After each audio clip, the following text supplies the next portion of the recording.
మేము అందరి సమక్షంలో మ్యారేజ్ చేసుకుంటాము. యాక్చువల్గా కోర్టులో అది లీగల్గా ఉన్నాయి కాబట్టి లీగల్ ప్రొసీడింగ్స్ అన్నీ అయిపోయాక అప్పుడు అఫీషియల్గా అందరికీ చెప్పే మ్యారేజ్ చేసుకుంటాం. అంతవరకు లివింగ్ టుగెదర్లోనే ఉంటాం. అది క్లియర్గా చెప్పాను.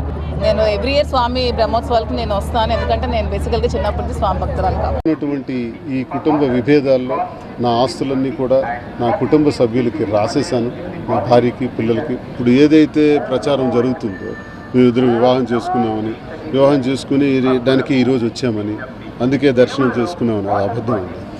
ఈరోజు కేవలం దర్శనానికి మాత్రమే మేము వచ్చాము.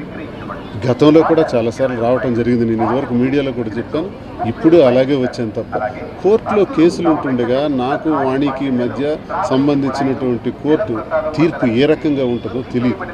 ఇంకా ఆమె కూడా వివాహిత, ఆమెకు కూడా కోర్టులో వాళ్ళు కూడా డిసైడ్ చేసుకోవాలి.